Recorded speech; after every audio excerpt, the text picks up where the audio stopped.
Welcome, friends, to the Tank Tap, the podcast all about beers and video games. It's episode 310, and I'm one of your hosts, Ben, here with Adam.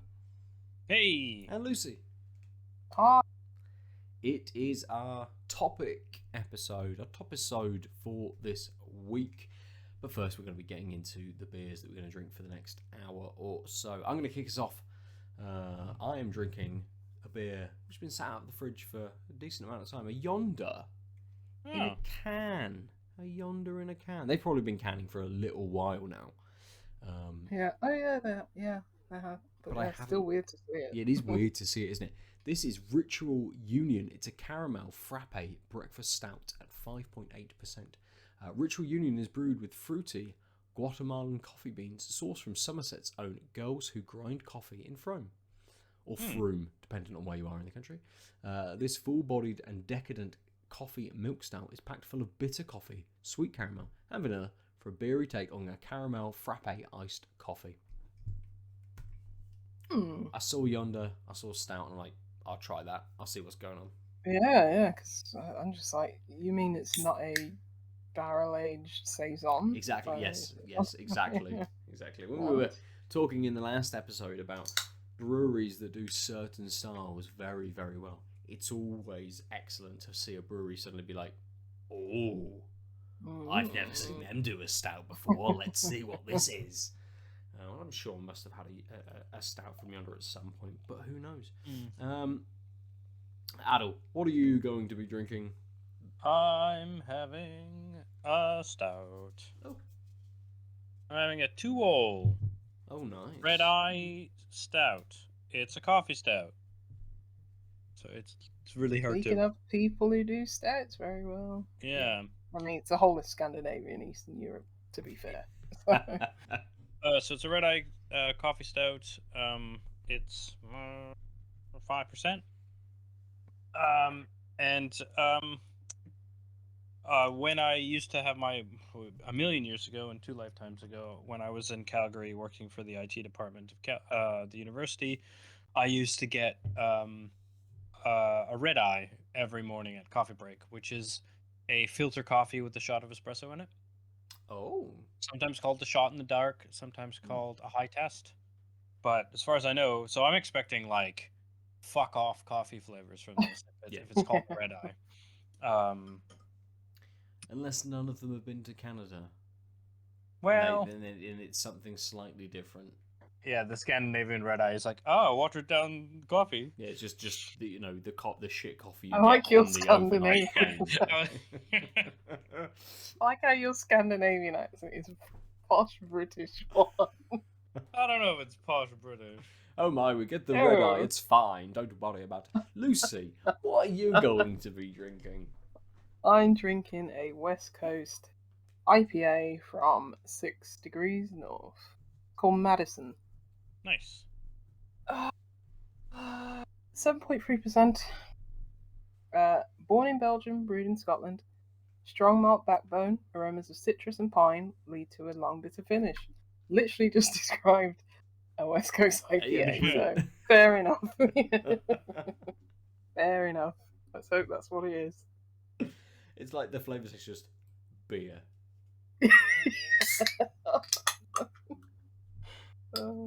Talking of The Simpsons, as we did last episode, it is just the meme. Beer. Coffee. Coffee. Beer. See? Adel and I are sat here going, coffee, and Lucy's just like, beer. Yeah. Beer. Jesus. B-E. This Yonder, as you would expect, it's a stout. It's gonna be as black as night. Look at that. You can see my light reflecting off of it. Oh wow, yeah. You can see me. It's incredibly deep. It smells lovely. Lots of roasted coffee on there. A touch of chocolate maybe as well. Or maybe that's more the caramel, the sweetness of the caramel rather than sort of a chocolate sort of sweetness coming through. Ooh. I mean, it poured with a great big head on it, and it's dissipated really, really quickly, and there's no carbonation to that sort of flavour at all. but you kind of get that sort of sweetness kind of up front, almost like it's carbonated, and it's like, here's that first kind of hit of flavour. But it is a milk stout, I suppose, with them having a bit of lactose in. I think I might have said it was a milk stout, actually. Yeah, coffee milk stout. So you get that instant hit of sort of sweetness, and the caramel is there underneath that sort of kind of sweetness. You're getting a little bit of very sickly kind of caramel, but buried so deep that it isn't that sickly. It's not sort of a burnt caramel, it's just a lovely smooth caramel kind of flavour sat underneath everything else. And once that kind of quite sugary milk sweetness has kind of faded, it's almost like a demerara kind of sugar, which I suppose links in with the caramel kind of quite nicely. You are left with a few roasted kind of coffee notes, but they're really subdued. Like this is got lots of little nuanced flavors kind of going on, but none of them are massive, and none of them overtake each other. This beer allows everything to kind of go, here's a little bit of sweetness, here's that caramel just creeping in, here is a lovely sort of iced coffee, and a little hint of a roasted kind of note going on in there. It just opens up and allows every single flavour to kind of go, here it is, here it is, here it is, here it is. It doesn't flow necessarily, but it just sort of lets everything be showcased, which is really good.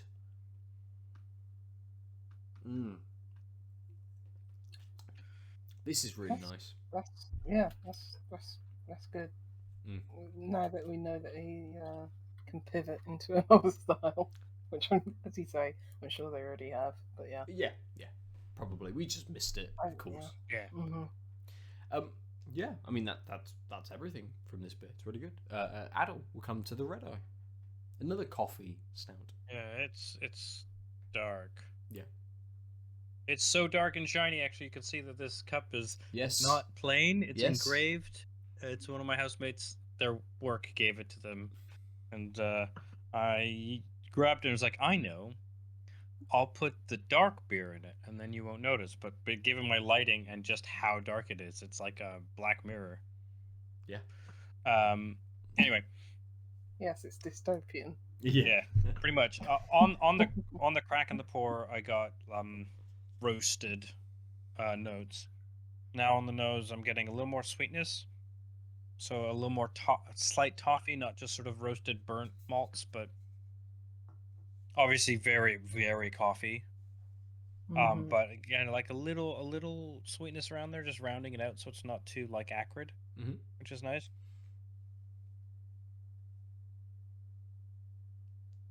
So first thing I will say is it's a 5% stout, but somehow they've managed to give it that mouthfeel that tricks you to think that it has that like 7% viscosity. Yeah. And it immediately clung all around my mouth. You know, it's not that creamy ahead, but I think the only surprised me from Tuol. Yeah. They're very good. And actually, this isn't a fuck off coffee. It's intense, chocolatey coffee. Like I'm thinking more coffee beans, and then as it recedes, you're left with very much a coffee. Again, coffee bean, more bean than ground. Flavor as it ebbs away, and it's nice and bitter. Yeah, this is more like it's a red eye because red eyes are intensely coffee, and this is intensely coffee, but it's not an intense coffee. Okay, that makes sense. Yeah. This is very good. Again, it's Tuol, but yeah, there's a slight, almost fruity sweetness at the top, and then it recedes, and you start getting these different waves of coffee. Again, sort of like stout, a little more of the malts forward, and then as the main taste of the beer goes away, that's when you're getting this like, coffee bean. Palate's getting used to it. That's getting a little less. The burntness I'm getting used to. I'm just getting, like I said, chocolatey coffee notes, like a very good high-end coffee that I just sort of accidentally had a sip of right after my beer. Yeah. And then, and I think actually the finish might be my favorite part because again, that chocolatiness is like coming through as the more burnt notes are fading. You're getting these like not quite dessert coffee notes. It's not like sweet. But it's just like I said, like when you go to that fancy coffee shop and you get the coffee that's a little more fruity and chocolatey, and you're like, oh, I Yeah. can taste this. Yeah. It's the hints of that. Obviously, it's not all those amazing bold tastes because there's still a beer happening, but that notion, that feeling of yes, these are the things going on. Really excellent. Nice. Yeah. Tuala great at that. Like Yeah. getting those slightly fruity notes in it when it's just like a stout, but Yeah. it just feels like that kind of like that acid can just cut through the that really dense chocolatiness, and it just balances it so well, and it's just And actually, I think they're experts in that. the longer finish being a little tartar, sorry, not tartar, being a little more acidic, being a little more bitter, that's really what makes me feel like, yes, I've had a nice sip of a nice strong quality coffee because it's doing those same things. Yeah. Good. Yeah, excellent Good. beer. So now Yeah. I'm torn because I really like the finish. I love how long it is, but I also like the main taste of the beer. So we'll see how the battle goes between wanting to pull as much quote unquote value, taste value out of this experience, and also just wanting to like have this beer. Yeah. The criminal thing is that it's only a free 30 ml bottle. Yeah. Yeah. That's what I hate about Tuol. If there's anything to hate, it's like I want more.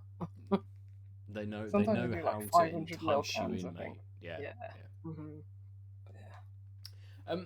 And then coming to you, Lucy, breaking the Mhm. mold from 2 stouts for the evening for a West Coast IPA. Yes, it looks like a West Coast IPA. Bit of clarity in it. Very amberish. Well, probably lighter than amberish. It looks like iron brew. It's very orange. It's a light bit of head. White head, but yeah, I didn't get much aroma after pouring.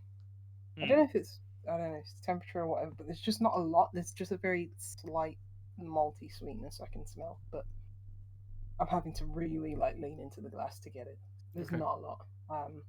It's not like the Flanders, which was just from last episode, which was just very bold and in your face. But yeah, not a lot on the aroma.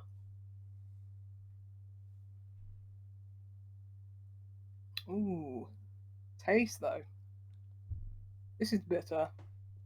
Just immediately getting that bitterness, and it's just like yes.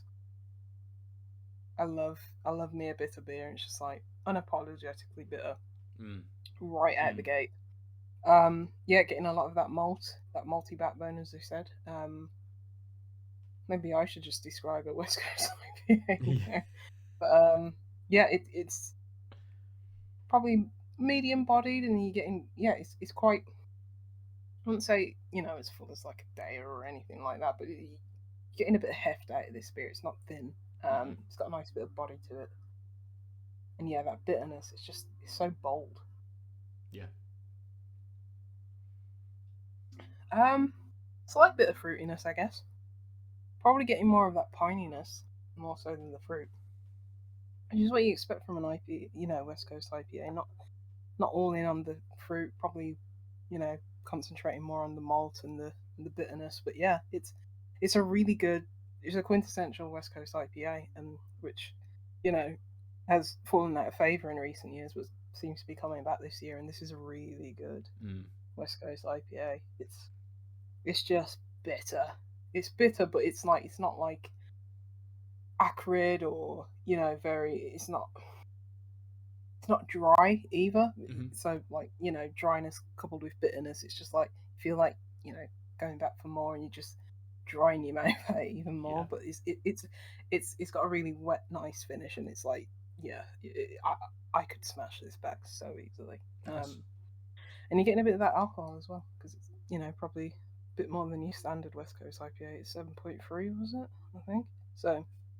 Getting a bit of that alcohol, but yeah, it's That's a fantastic beer, and even though it's warmed up probably a few more degrees than I'd probably prefer, still tastes good. And I think that just helps getting all that bitterness and picking out a bit more of the malt and the pine a bit more. But yeah, probably the only thing negative I could say is maybe if you're looking for more of that fruit, maybe it's a bit lacking there, but I don't care because it's like it's just gone in all on the bitterness it feels, and I love that. So nice. Where are 6 Degrees North from? It says brewed up in Scotland. Mm-hmm. Let's have a look. Lawrence Kirk, Aberdeen. Okay. Okay. Fair. Yeah. Because I think 6 Degrees North, you see them a lot in like Lidl, right? Maybe not Aldi. Maybe it is Aldi. It's one of like the German. It's one of the German supermarkets which have a really close tie with Scotland. Mm-hmm. If not both of them.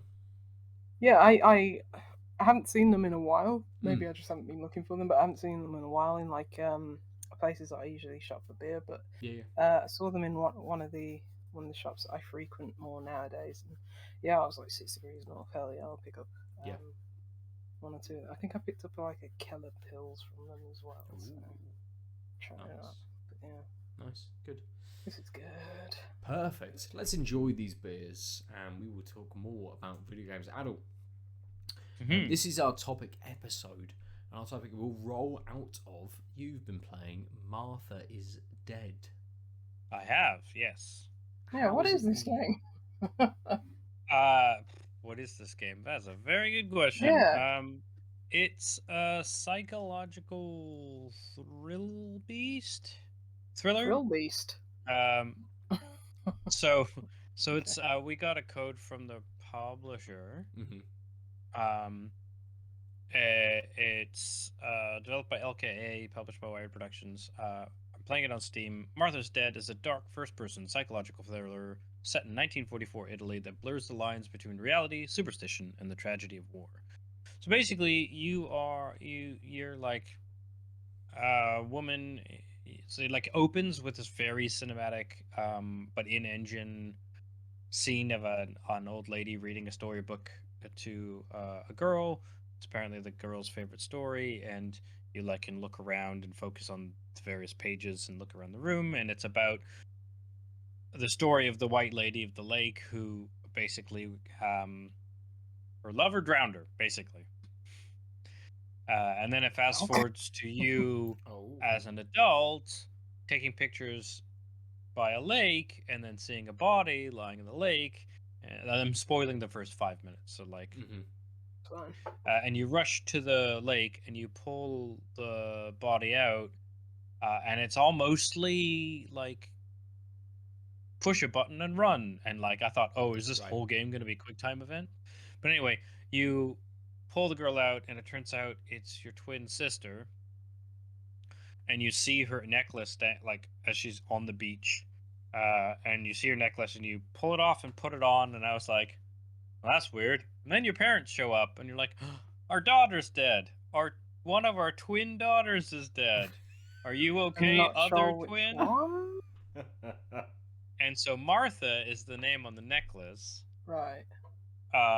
And they think Martha is you, but you're Julia, the one who can talk, because Martha's deaf, and you didn't tell them, and so now you are pretending to be your deaf, not a dead sister, and the one in the casket is you. What? Oh, also, it's 1944 Italy, and your father is a general of the Italian army, and you're hiding out in the lake house of your nanny, the one who was reading the story at the beginning. And did I miss why she switched bodies? She didn't switch bodies. She just. I mean, like you know what I mean. Why she took the identity? No, there's absolutely no motivation right now for her. It's like the darkest version of Parent Trap, I could imagine. Yeah, and the thing is, it's really Is it beautiful. Lindsay Lohan? Yeah, it is. Like, it's good. It's visually crazy good. Like my Mm. PC's decent. I couldn't run it with ray tracing and DLSS, Oh, but I could wow. run it with everything else on ultra. Ray tracing, I wish I could, because the looking in the mirror the first time Mm. doesn't work the same. Although, like, when it's bad ray tracing, you're like, that looks like a terrible model. I'm like, oh, okay, well, maybe it's good that I can't ray trace, because I turned it on for a bit and turned it off. Mhm. But like, so you were now Oh trying wow, to. yeah, I'm watching the trailer. Yeah. Yeah, I was gonna say. So what I was gonna do actually is I took some screenshots, Oh. just so Oh, you could show get and it. So tell. I'm gonna. So one, I really like it. There's a photography, like taking pictures is a big thing, because that was your hobby, Julia. And you develop it in the dark room, and they were very smart. They're like, developing would take a long time, and we've shortcut these things. But here's the thing: I'm like, I like that you're telling people you pictures were hard. But it's here. So there's a scene early-ish on in the first hour, I would say, where you were having a nightmare about stealing her identity. Mm-hmm. And you were like panicking, did I hurt her? Like, you clearly have guilt about pretending to be her. But it manifests in a dream where there's her body, and you take the necklace and you start carving her face off. Ah. And it's bleeding because it's a dream, so like we don't have to worry about dead people not bleeding like that. But I'm gonna drop 2 pictures in the chat, and you guys can see what we're talking about. Oh, ignore the yeah. Okay. I mean, I don't do well with horror anyway, but I. Ignore the link. I accidentally Wow. put a link earlier today, and then but so you cut. This is that link. The shot as you're peeling her face off is much worse than what I'm showing you. But then you put it on. Like you put like so it's not even just the gore, it's like it's really like disturbing imaging. Like it's not just gore. We see blood in games all the time. There's other parts later in the game that are all similarly like you see like so because it's 1944 the body's just in the casket. Mm-hmm. And the casket's just in the living room, and you like go to take a picture to try and preserve her soul, and you develop the film, and you're like, I guess it's just a dead photograph because there's no soul to capture. Like it's got these deeper themes. I think it's really well written. But like overall, like it's also real gross looking. But this happens like they've wrapped the idea that they wanted to potentially be a little bit more gory and a little bit more kind of like horror, but they've removed it from it actually happening to it being in a dream. Yeah, so even this last shot I sent you, that's also a dream sequence about the body in the casket not having a face and having. There's also a very a close up of maggots coming out of its head. Sure, it's Oh, real hell, man. gross. What I think is what I said on stream. This is real gross. I'm a grown up adult. But like that, it is. And so for the rest of you, like you can just Google screenshots. You'll find these things. I Maybe just want don't. Yeah, but don't. Like that's the thing is like this is, it's gruesome and like interwoven. The SS has sent the telegrams to your father, and it's really weird as you're trying to be like the first act is basically, did I do something to my sister or not? I want to figure out what happened because I'm not trusting my memories. But also in the middle of that, you're like, I'm investigating the house to do standard horror puzzle game things like looking for keys and blah blah blah. You find your tarot cards. Spoiler. But also it's like, and here's a telegram. Yep, sorry. Broke my brain for a second there. To my father, and here's the SS logo in the top left. I know what the SS logo is. That's just creepy, right? My dad's the baddie. He's the baddie. And then she always read the paper, and so you're reading the news about like and being like, oh, they think it might be politically motivated to kill the killing of my sister, but I know it wasn't because I didn't see soldiers. And like then there's a walk through the woods to get the cameras you set up, and there's a white woman in the wood that you're hallucinating. But is it hallucination? Like, it's very creepy, but so far I think it's mostly in your head stuff. But again, Ben was like, how was it? I'm like, well, it was also just like real boring at times. Like, not boring, but like it's not wall to wall spoopiness. And you kind of know when you're hitting one of those sequences, like, oh, I'm going to go to bed. Well, I'm probably going to have a bad dream. Or, oh, I've gone to the woods. I'll probably see something weird. And I did. But it's still very intense. Again, I think the Nazi stuff is weird. I did have a lovely photo shoot with a cow in the daytime with my fancy camera, because it has a photo mode with these cameras and you pick up more gadgets and stuff. It's really neat, but I don't know. Anyway, so that's Martha's Dead. This isn't supposed to be a gameplay topic. Well, I mean, it's sort of, yes. It's kind of, but it's good to have your thoughts on what you've played from the game to be able to kind of talk about kind of like a gaming issue. I suppose. Yeah.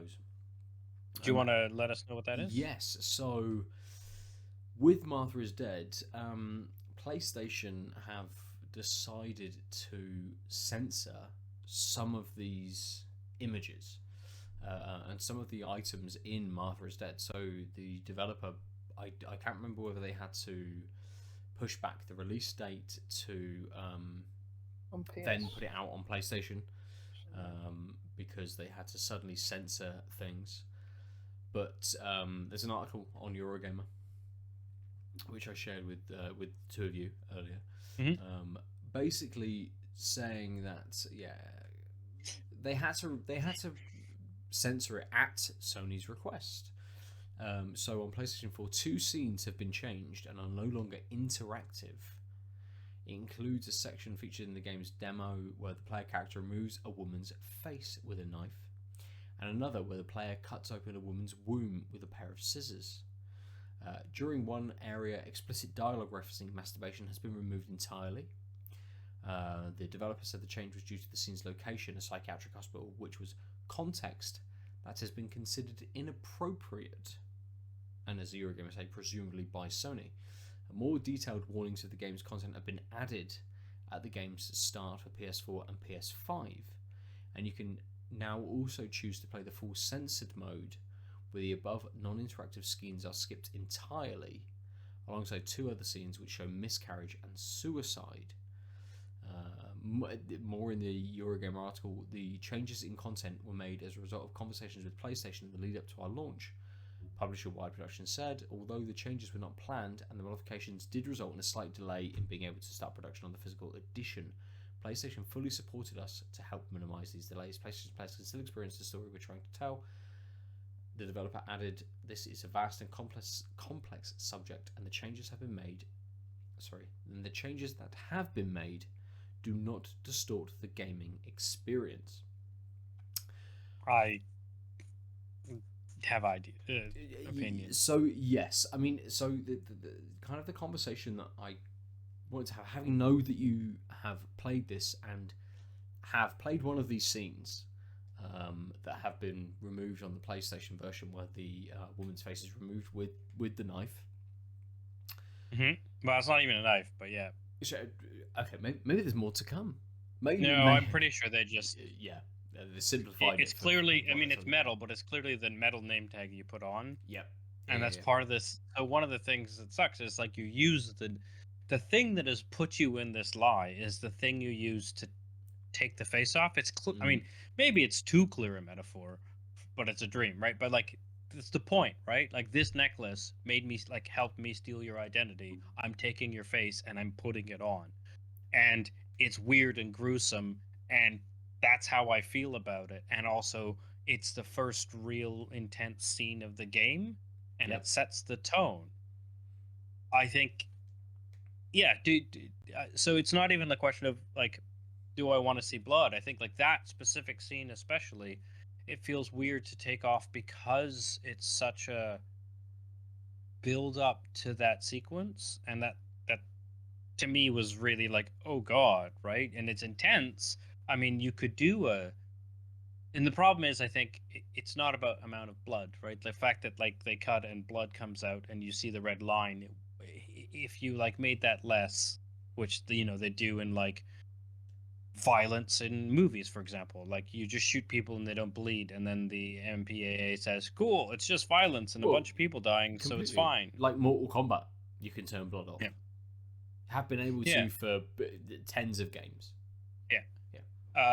So like I'm not a gore for gore's sake person, but I feel like that scene, especially the symbolic nature of that scene, Mhm.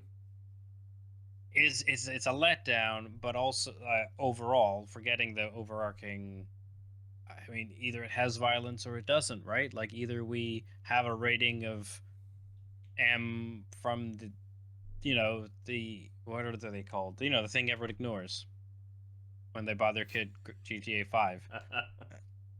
Right, the rating system, right? Yeah. ESRB or PEGI. This is the first time I've heard of a platform being like, yeah, but no. Mm. And maybe it happens in other areas, but it also seems like this happened late in the game, such that they couldn't even like they were late pressing the game, and they chose to release their vision on other platforms. I think is very telling. Yeah. Lucy, you were making a lot of faces during that. Yeah, I'm watching. I'm on the Steam page and someone's playing the game. Oh, And I'm watching it. The Spanish guy's playing the game. oh, that's spoilers. I haven't seen this. Yeah, don't watch it because I think this is like maybe late. Oh, game. it's definitely further on. Yeah. Yeah. The thing is that I haven't played it. Just from what I can see, it seems gratuitous.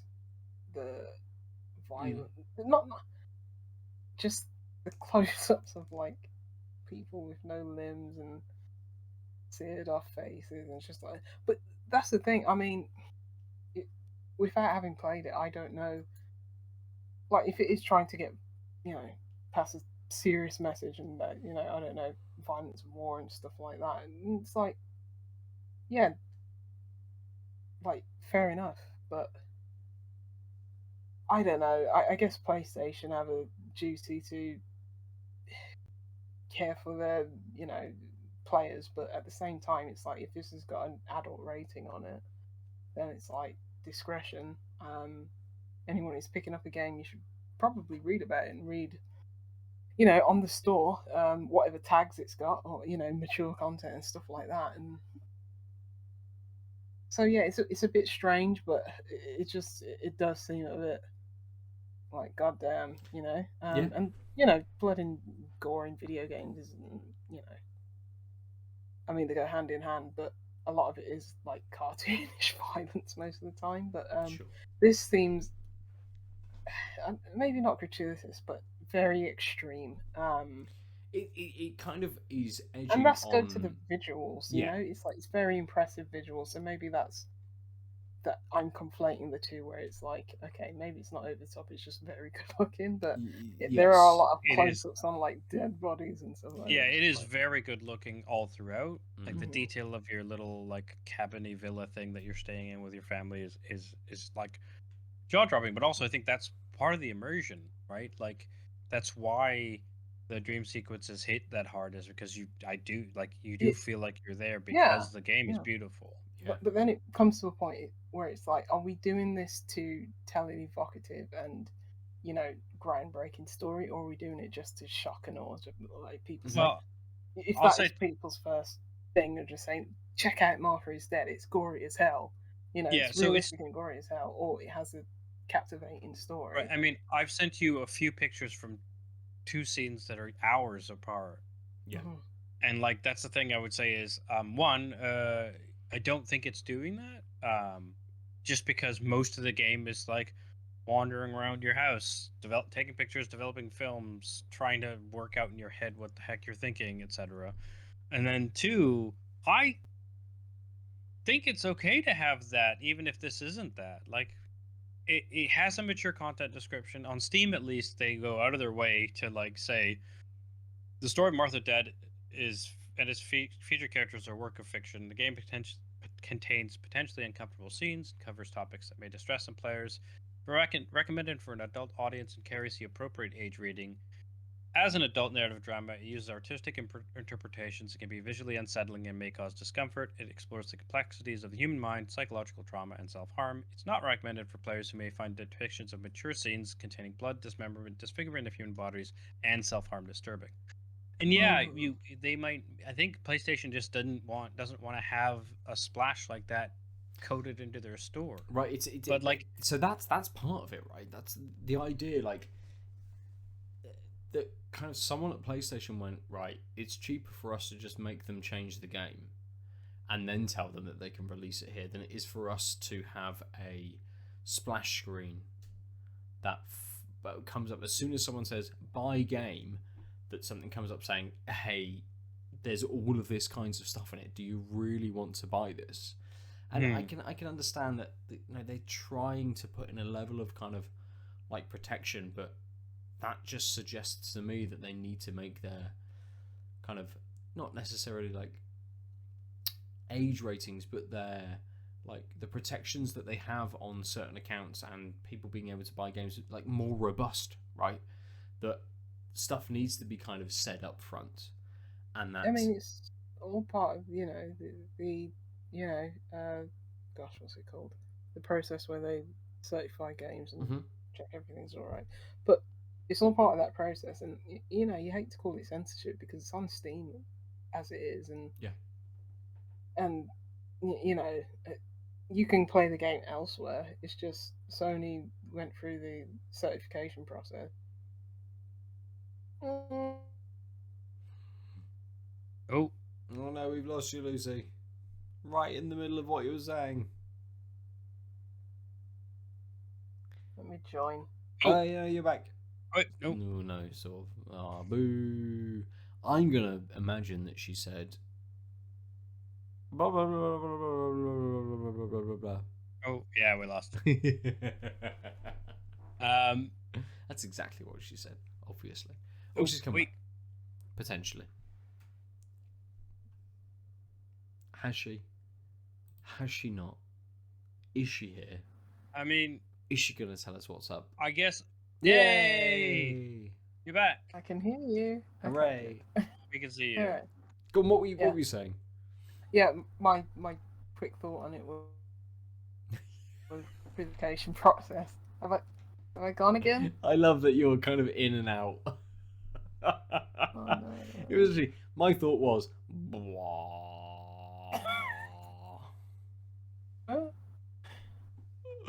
oh, the internet has failed us at the most opportune moment possible. She may. Oh no. Oh, I just have to change the fucking. Oh. Yes. Hey. Hello. You look good. Well, that's much better. Oh wow! It really messes up your overlay when she just disappears. I can hear everything you're saying. Oh, good. Of course. We can hear you. Go for it. Go. What were we going to say? Yes, in the certification process, probably thought, okay, maybe we won't have this, but you can find that elsewhere. So I hate to call it like censorship or anything. It's weird, right? That I think the key is they've tried to protect what they perceive to be their audience. No, it's their brand. Their store. Okay. Like, it's like they can. It's up to them. I mean, they've consulted the devs, so it's like they could have just said, "No, we're not publishing this." So it seems like there's been a workaround. It seems like it isn't just, "Oh, we can't have any of this." They've obviously had that dialogue, that conversation about we don't feel, too strongly about this, and they've been like, "Yep, okay, we'll take that out or not censor, just dull it down." So, and if it doesn't impact the story to a major degree, then it's like, okay. I mean, it sucks. It's like, why this game out of all the other games that have violence in it? I could definitely feel aggrieved if I was a dev saying like, why this, not Death Stranding or whatever. Where I'm sure somebody's ripping a baby out of a womb at some point. So I mean, I think I get it with the imagery. I just think it's it's a weird place to be having two different versions, and it clearly, like, having seen that first scene, at least, like, it made an impact on me, and I think it would be a very different experience. Mm-hmm. It's not just, it's not like where you hear about, like, the original rating of RoboCop was an X rated for violence, and most of that was like the scene where Murphy dies is like a minute and a half long instead of 30 seconds, and you're like, well, you didn't actually need to see him get shot to shit for another Oh, I minute. did as a child, and I'm fine. Yeah, you know? but like there you're like, okay, the impact of the scene is still pretty strong there versus just removed. So that like rubs me the wrong way, because they didn't say we've replaced it with a scene, they just took it away. And I think it's hate using slippery slope arguments, but like the masturbation in an asylum deemed inappropriate, it's like, I'm sorry, but crazy people fuck and crazy people have sex drives, and like that's not that inappropriate call if it's like a mention of it, or if it's not graphic. Then that's you putting your morals in the way, because you've already hit them up with the visual stuff. You're also like, well, can you fix these other things? And that kind of editorializing really bothers me, because you should just not carry the game at that point. So, and if you're a smaller developer, you're like, well, I'll do whatever Sony fucking wants. Yes, absolutely. I'll make, and that's part of the problem. Sell my game. You're right? kind of bequeathing to them, about them carrying your game on their platform and wanting to get it out to the PlayStation kind of users, that you just kind of have to acquiesce to what they want, almost in that sort of sense. You kind of have, I mean, you do have a say. You have a say in being like, no, we will release the game as we want, where we want to, or we can hit X number of people on PlayStation and still get those kinds of things, and say, sure, we can censor it a little bit. But that then leads a little bit to the conviction of the argument, right? If they're happy to censor it on the PlayStation, is it that impactful in terms of the story that they're trying to tell? Like, is it at some point, like, yes, that PlayStation come in and edited this in an odd kind of way, right? It's like someone coming in to edit a book and saying, do you really like this? This seems odd. Why have you included this? This is an odd thing to bring in. Get rid of this and streamline kind of what you're trying to talk about, or kind of the story that you're trying to tell.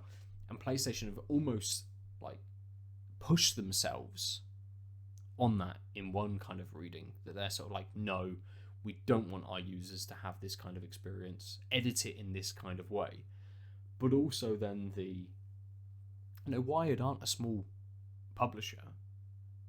It's on Xbox, it's on Steam, it's in lots of places. Some places only put it on their games on Steam.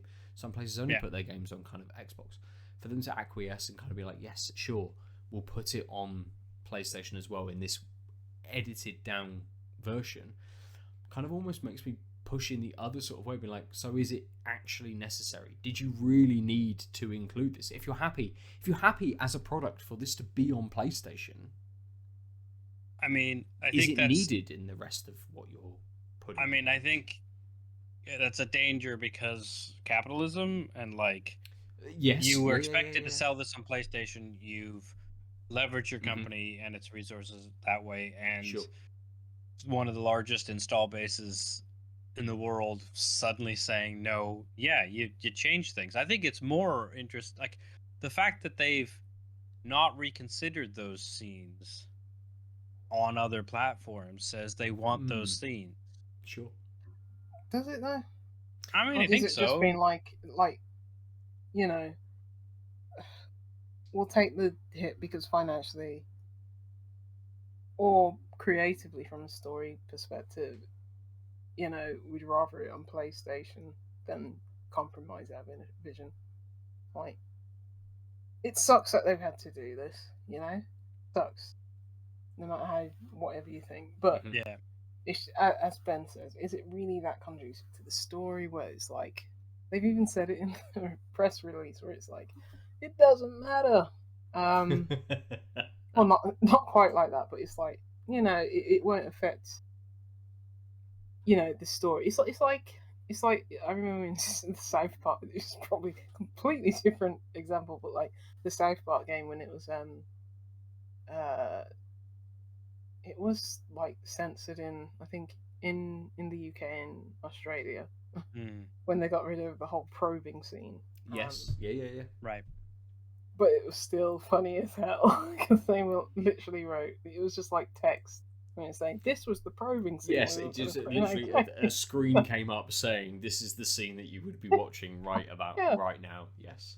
Yeah, and it was still funny as hell. And it didn't matter to the story. It was just okay. Maybe this I could gratuitous. Well, that whole game is to be honest, but it's just like, yeah, I get what you're saying. Is it like I can imagine, like, it may not have the same hit or weight, but then you just tell everyone it's like just go play it on Steam.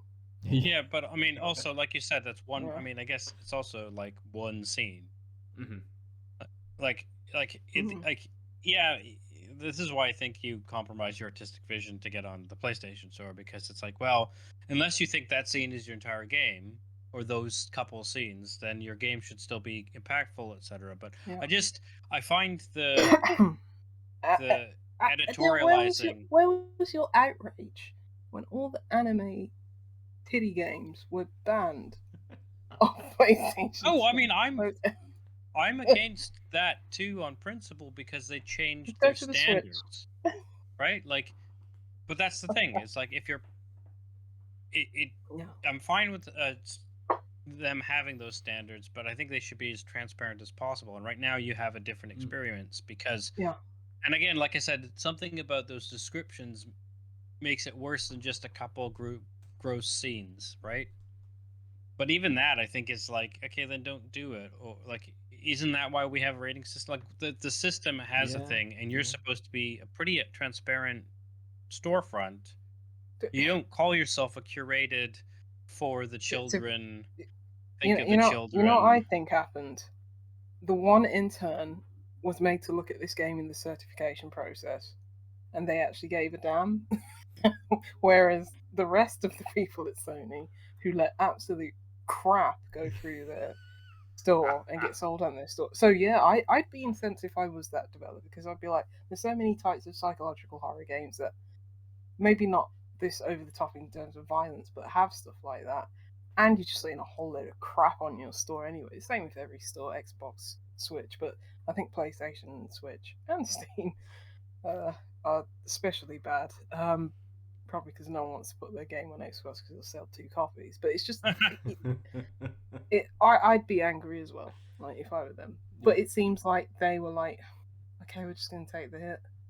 Yeah, I mean, which is rubbish. Like, you shouldn't have to compromise your vision. But again, you are completely putting it on a third party yeah, store. Cut the scene, right? That must be an easy kind of edit to make, versus changing everything on every platform to then be able to kind of put out an edited version of the game kind of everywhere. No, easy enough to just be like, right, cut the scene. This is the code then for PlayStation that runs through. It seems like from the developer side that was the kind of easy compromise to make to then still get it onto the platform, whilst not at least hitting their vision enough for them to say, no, this needs to be there. Yeah, because for people to be able to play it for I enough wouldn't for us to cut take the it off other of versions. PlayStation. Yeah, I would absolutely not cut the other versions. Like, it's a PlayStation one. Yeah.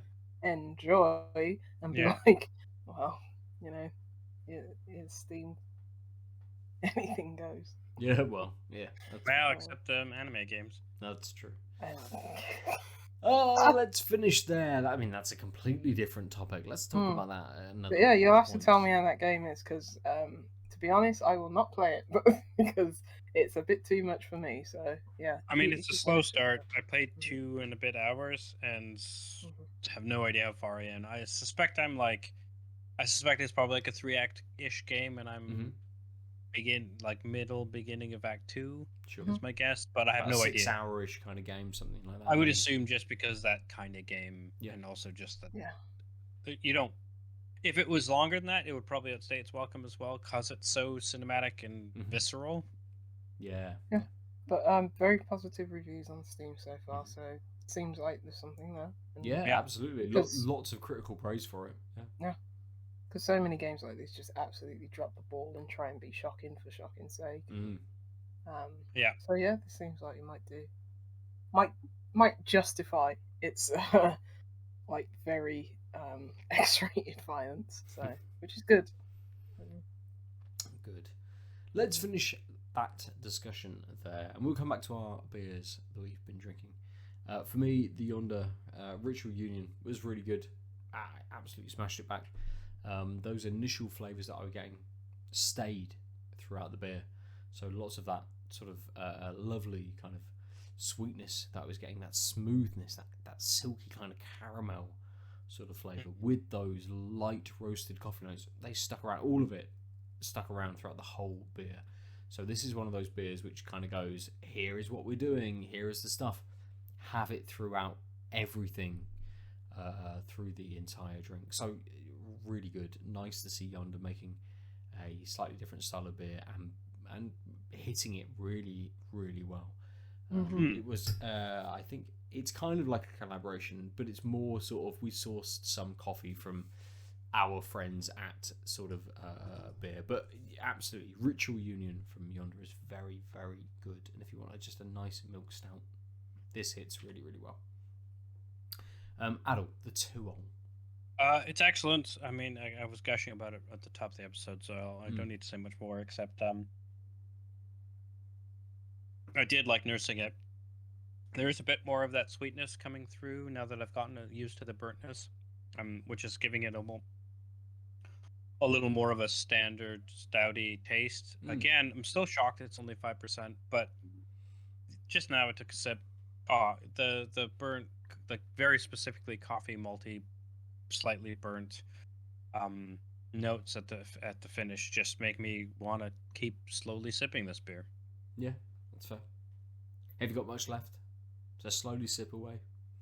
Yeah, a little. Good. Nice. But a quarter, I guess. Yeah, perfect. Good restraint. Yeah, absolutely. I was also babbling a bunch. Yeah. Yeah, me too. And that's why I still probably got half a glass left. Oh wow! Is you've got half a glass left because you were talking, or because I was still working? Sure. Yeah, but yeah, because I could honestly knock this back. Because I think once I became more acclimated to that bitterness, picking up a little bit of fruit, still not a lot. Maybe a little bit of orange, but yeah, it's just a big bitter boy, which I love. Yeah, I'm glad this style is coming back more because, we were losing beers that were just bitter, just Yeah. like don't even have to be overwhelmingly bitter, just not afraid to showcase a bit of bitterness, have a nice lingering bitter finish. But yeah, this has it in droves, and yeah, it's really good. It's really, really thirst quenching as well. As I said, really wet finish. Just a good ass beer. Nice. Yeah, I'm really happy about this one. I'd drink 4 of these in a row. And... Wow. Nice. Yeah. Just like, I think it's because I miss the bitterness. Yeah. I think it's because I miss that. But yeah, it's, as I say, if you're looking for a lot of fruit, you're not going to get it here. But you're going to get a well balanced and what is the quintessential West Coast IPA? They said it on the can. That's what it is. I really like it. Brilliant. Nice. So, friends, if you want to get in touch with us and tell us about the beers that you've been drinking and the games that you've been playing, you can go to outoflives.net and comment on the podcast post, where you will be able to listen to the audio version. You'll be able to also watch the video version and see our faces and see the beers that we have been drinking. You can go to your podcast service of choice and search for Tanked Up as well. Comment, subscribe, do the things that your podcast service allows you to do, which then lets us branch out and reach more people as well. or go to @TankedUpCast on the socials and talk to us directly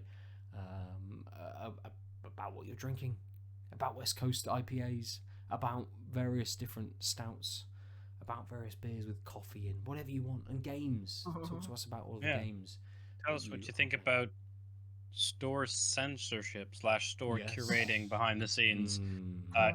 Like and comment on that below, YouTubers, but otherwise contact us the way Ben was saying for all y'all the rest.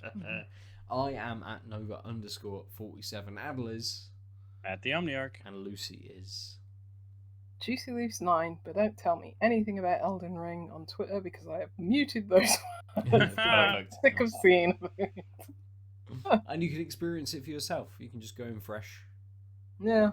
/ if you need anything, just chat to Steph in our Discord. Yes. And friends, if you're listening, I'll probably need their help. Yeah. And if you want to come and chat to us directly in the Discord, then we can send you a link. Hit one of us up or go to outoflives.net. It's there in our podcast posts as well on the site. A link to Discord to come and chat to us directly.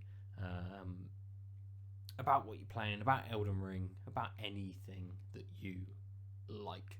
That's been us. It's been the beers we've been drinking, the games we've been playing. Words are starting to fail me.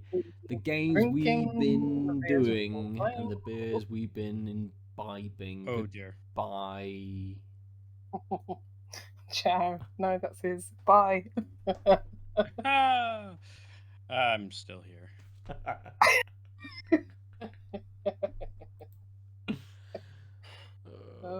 Thanks. Yeah.